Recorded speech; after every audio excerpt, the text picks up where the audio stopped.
Now, you said that you believe that God has forgiven you. Yes.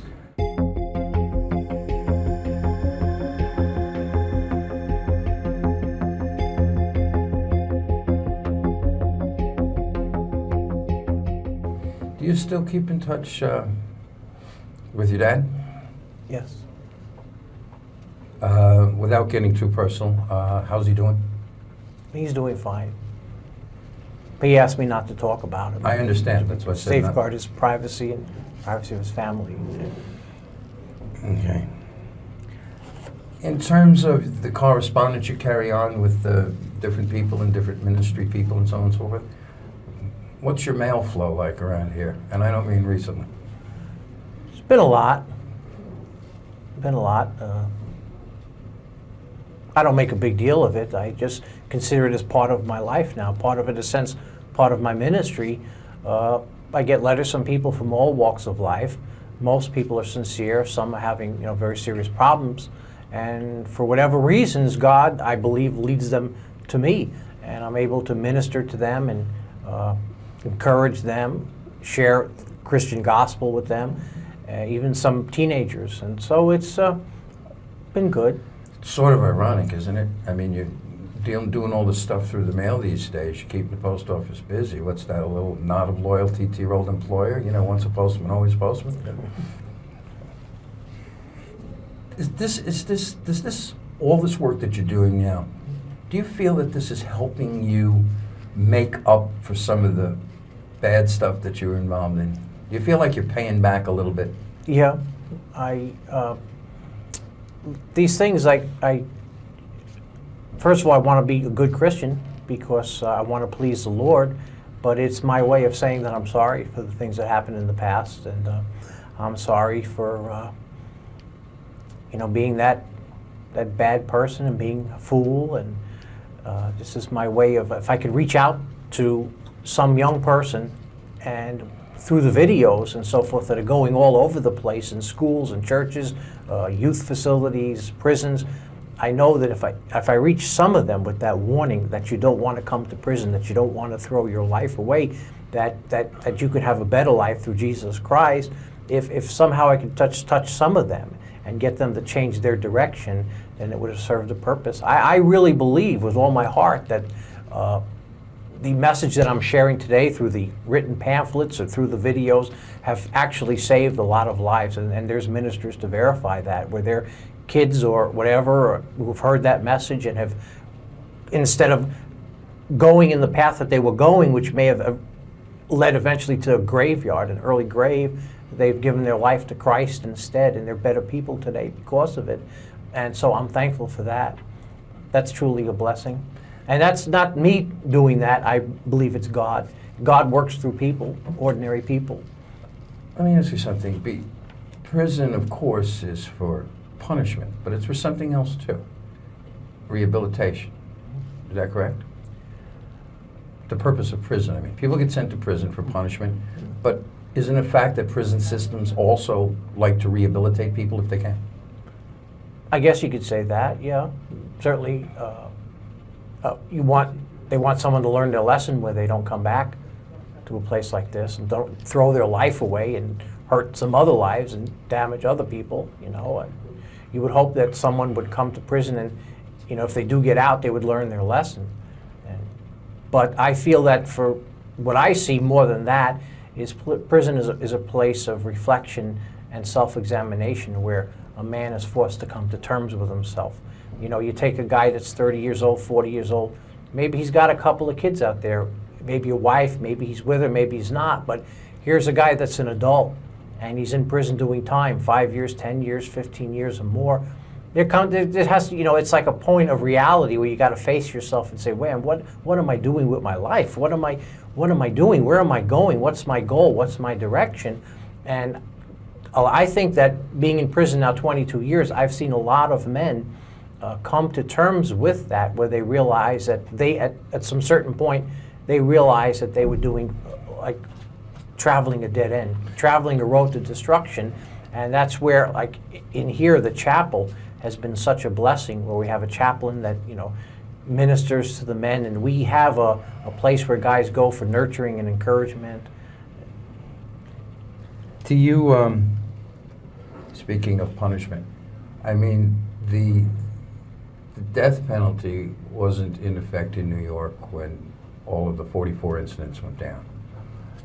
You know, if you, even for your role in it, how would you have felt if the death penalty was still around then, or was around then?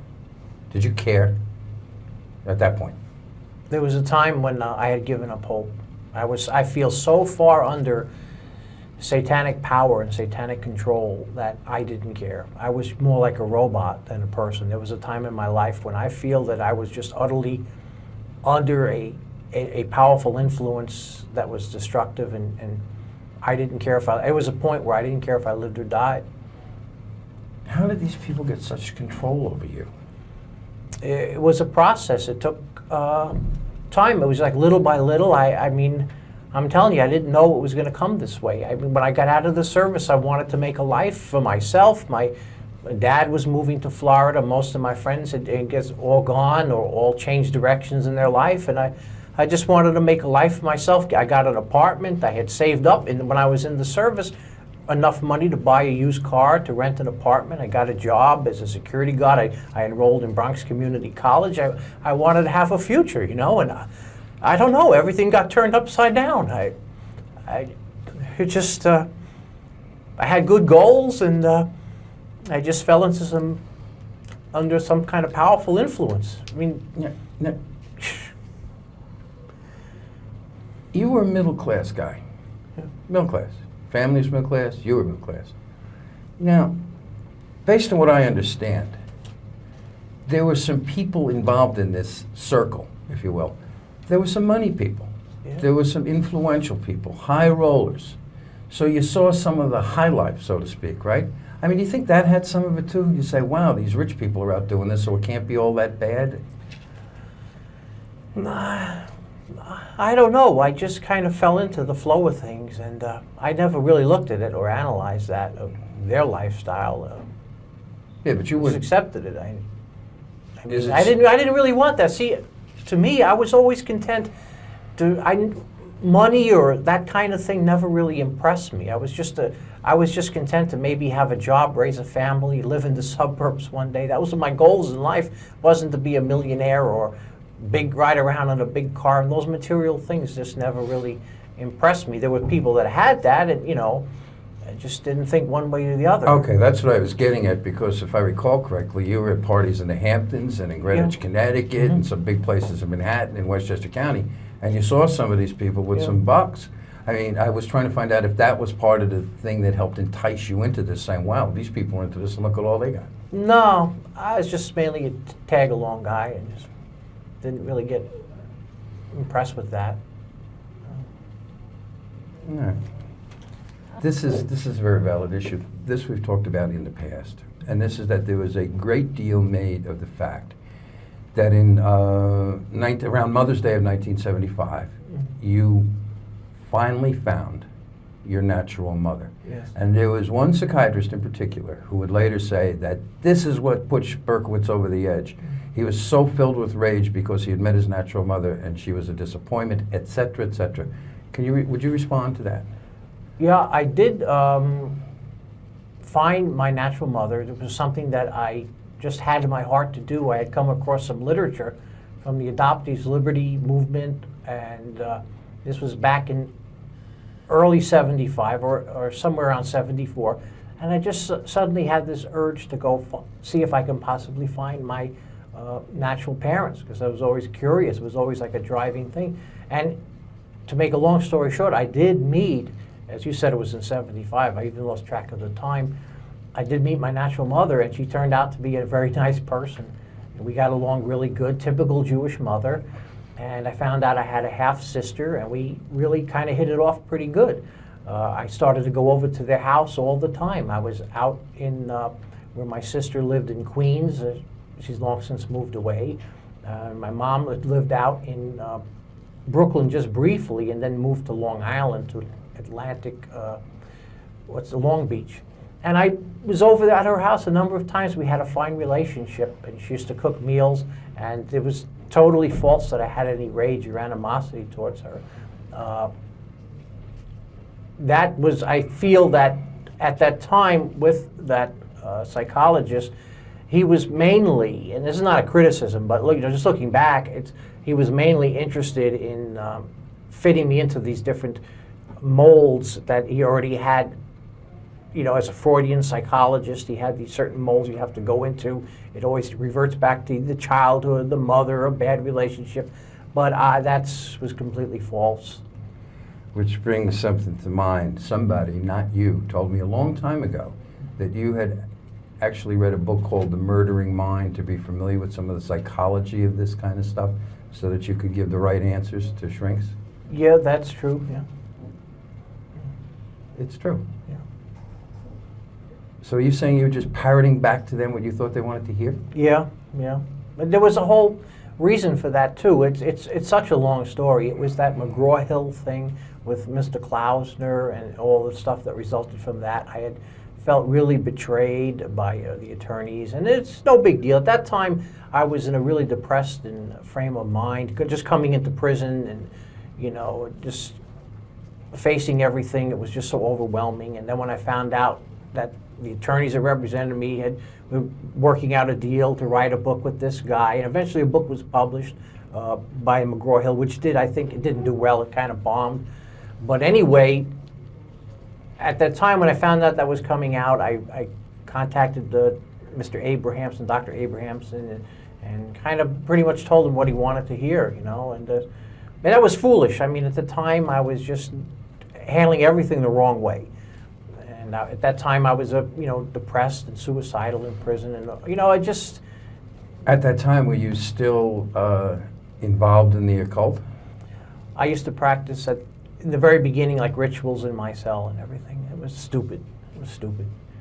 Yeah, we're talking about that, not now. Yeah, I know, I'm but it asking was about just, then. it was. So when you first came to prison and for a period of time, you were actually doing your own private rituals in your cell? Briefly, yeah. And I just, I was locked into a certain way of thinking. It's just impossible to explain, and I really hesitate to talk about it because sometimes it's just so taken out of context and misunderstood. But I was just into a type of thinking which I believe that later on in life, Christ had completely set me free from.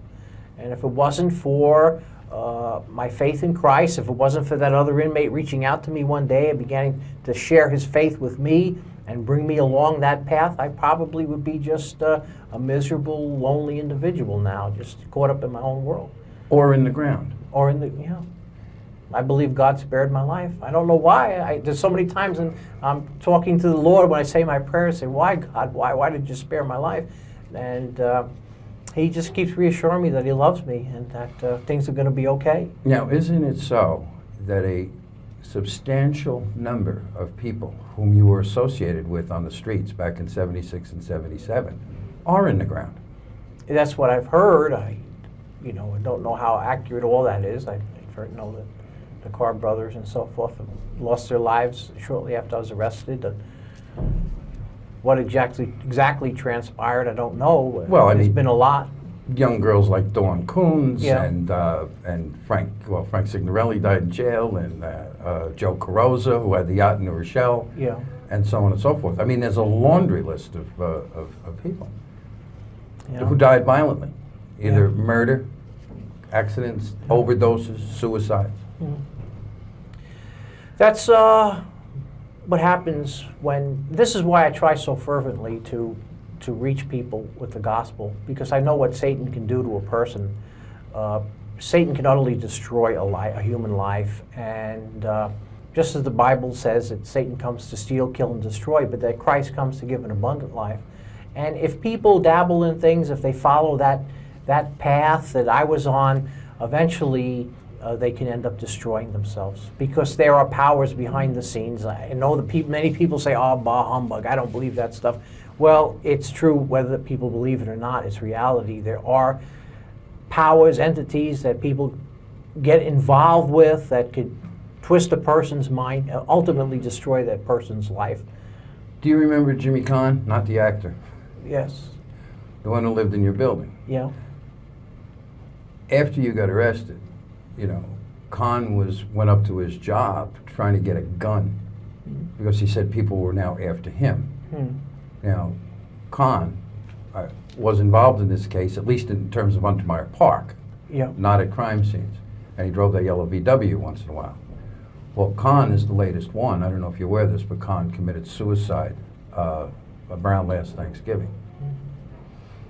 So, for the record, it's up to, that we know of, about 21 people who were associates of yours in one way or another on the wrong side of this case have died since your arrest. And only one of them, whose name we know, Mr. D, died of natural causes, and he was elderly. All the others were young and unnatural causes. Does that say anything to you about all this? Yeah. That the devil means business. It doesn't play. That's what I've been sharing in my testimony time and time again, that the devil does not play.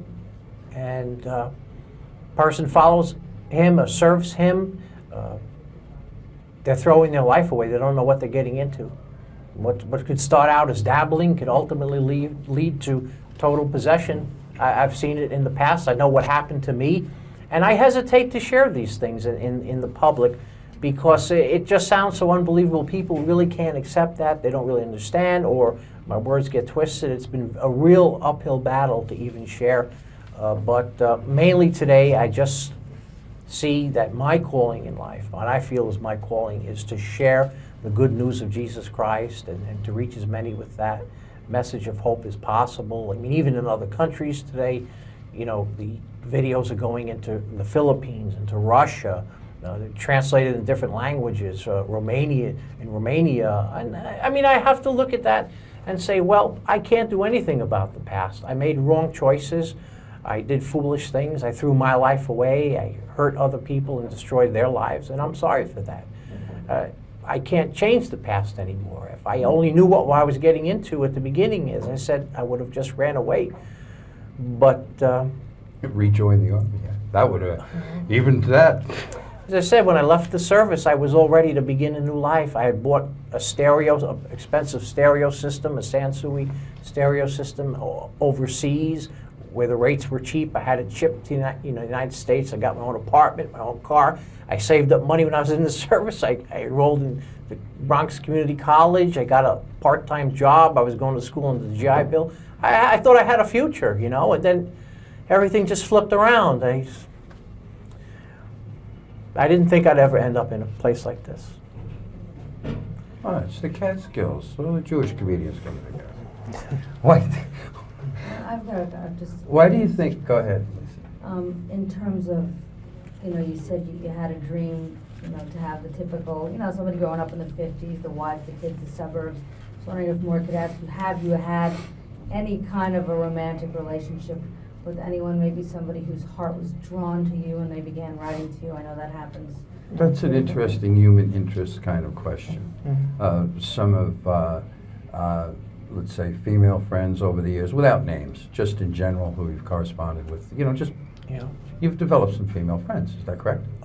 Well, I wouldn't say like that, like really romantic. I do have, but this is off the record, I think. I do have, because I want to protect the privacy. I learned this is my life. This is going to be the rest of my life.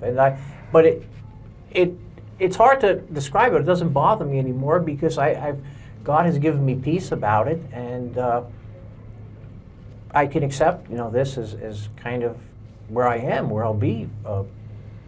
People get married even with life, even with Yeah. this consecutive life. Yeah, they do. Eric Menendez got married behind bars. So no marriage plans at all. No marriage plan. At least not at the moment. No. If I can, let me see if I can get this idea right that Lisa talked about before. It's the idea that there are as many, the authorities say that there are as many as perhaps 50 serial killers going around America at one time.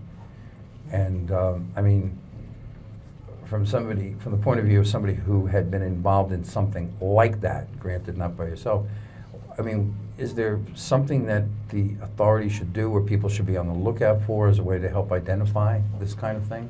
This kind of thing? You know, I'm not really an expert on that. Those people come from all walks of life. There's a lot of, see, the way I look at it from the eyes of a person like who's like a minister today, and I see that there's just a lot of hurting people out there, a lot of confused, lonely, troubled people, and a lot of angry people, a lot of tormented people, and that's why, you know, as a Christian, I try to reach as many as I can, because I believe with all my heart that it's a personal relationship with God that can give a person hope, that can give a person meaning in life. I don't know what causes that kind of behavior. I really don't know it, understand it at all. So you're not auditioning for the job as host of America's Most Wanted? I think. No. No, but I mean, it's more the concept in terms of how should a person know if there's someone who needs help so badly, who's so troubled that they're going to cross that line and commit murder? Yeah. What advice would you give to someone to look out for so that maybe they could get someone to help them? Family members, friends. Wow, that's... Because that's something you would know from ministering to people, because you've seen the people who need the help so badly. What Yeah. are those symptoms? You can tell more. Take your time. I mean, if you were one of them, you could reach into your own past or you know, any other person that you've met in this environment, when I'm Yeah. sure there were plenty. you know.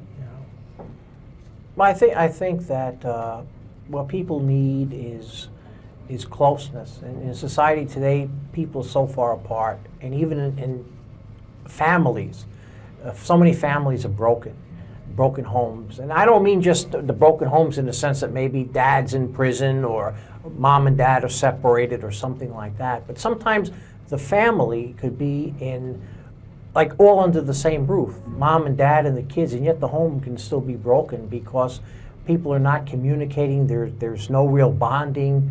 There's no deeper love. It's sometimes even in one's own home, there could be strangers. I think it's so important for people to communicate and to spend time with one another in a family unit as much as possible.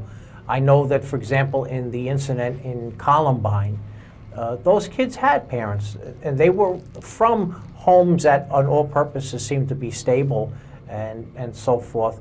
And yet, some ways you look at that, and yet there was, within the home, there was a broken relationship. And it seemed like those parents really didn't have an understanding of how far into, let's say, just use the word evil, those kids had fallen. And the parents seem to be, from what I understand, just kind of oblivious to that. My heart goes out to them, because I'm sure they must be struggling with that very much, asking themselves a lot of questions, why? But I can see that there's a need for people to be closer and to know one another better.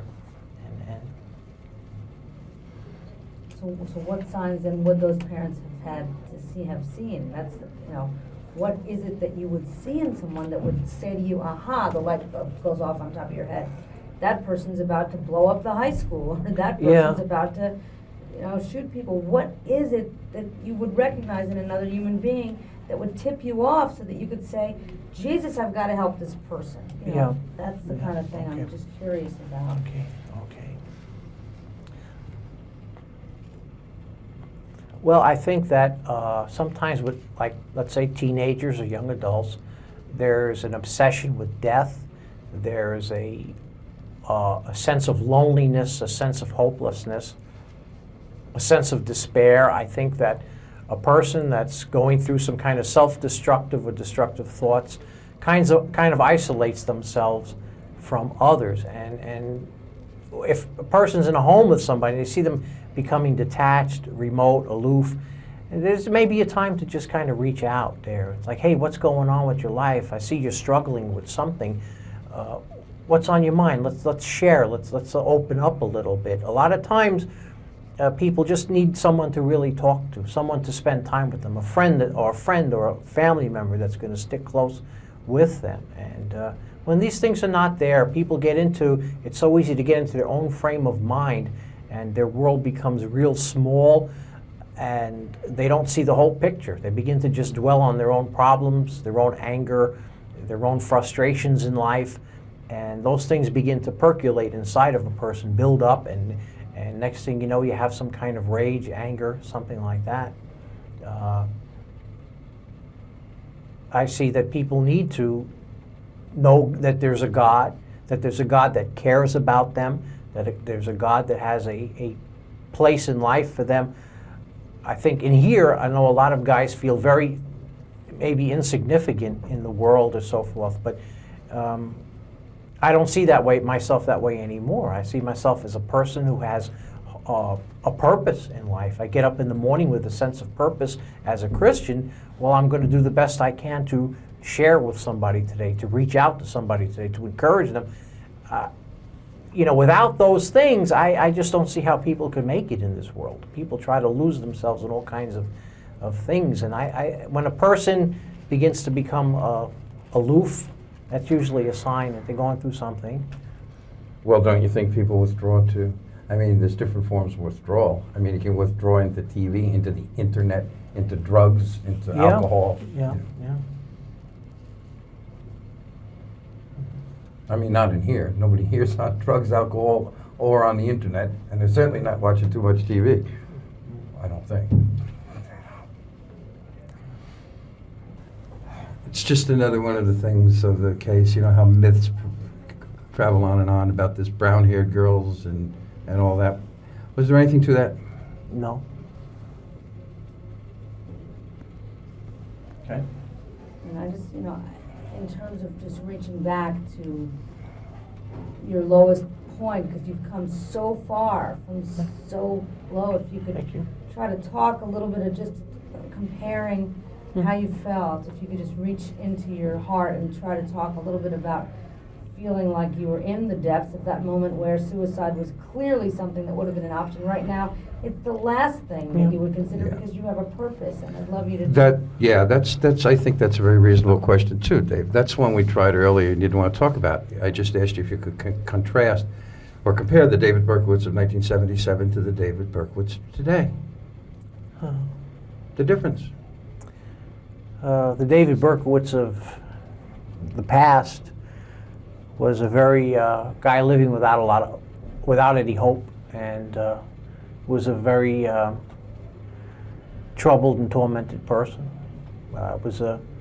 I believe that I was demon possessed, and the reason is because I allowed Satan to enter into me, and through rituals and incantations and other stupid things. I look back at that and say, man, that was garbage. I was an idiot to even do those things, but I didn't think it was going to end in destruction of others and even throwing my own life away. But today, thanks to Christ, today I'm living with hope. I know that God has forgiven me, even though others may never forgive me, and I have peace with God. I have peace with myself. I have joy. I have a future, and I believe that Christ is coming soon, and one day I'm going to be with him. One day, that's one of the tenets of the Christian faith, is that Christ will come again. And when that happens, in an instant of an eye, I'll be up in heaven with him. And that's a hope that millions of Christians have. I live with that hope, and I face the future looking forward to being the best I can be as a person, and trying to touch as many lives as possible, trying to reach out to as many as possible in the time I have left, however long that may be. Now, you said that you believe that God has forgiven you. Yes. But have you been able to forgive yourself, or is that something you'll never be able to do? There was a long time of struggle where I couldn't forgive myself. And I went through a lot of pain during that time period. But one day a minister was preaching a sermon from the book of Micah, the prophet, and he talked about God taking all your sins and throwing them into the sea of forgetfulness, never to be remembered anymore. And as he was speaking, I felt like God's Spirit, I know it's a hard thing to understand, but I kind of sensed God's Spirit just kind of bloom in me in that moment where I felt God was reaching out to me and saying, David, your sins are forgiven. David, I've completely forgiven you. I love you. I want you to know that. And right then and there, it's like a light went off inside me. And I knew from that moment that my sins were completely forgiven. They were forgiven the moment I came to Christ, but it took me a number of years before I was finally able to realize the need to just forgive myself and to let go. And that's what I try to do today, is just let go of the past as much as possible. I hate talking about it. I hate dwelling on it. It's like another life that I don't even recognize anymore. Now, you were talking about forgiveness in a spiritual sense, Yes. but I don't think that you're implying, or are you, that the rest of society should just say, okay, no harm, no foul. No, not at all. I mean, I committed serious crimes. I deserve to be in prison for the rest of my life. I recognize that. I know that people will never forgive me. That's okay. That's normal, you know. But still, my life goes on.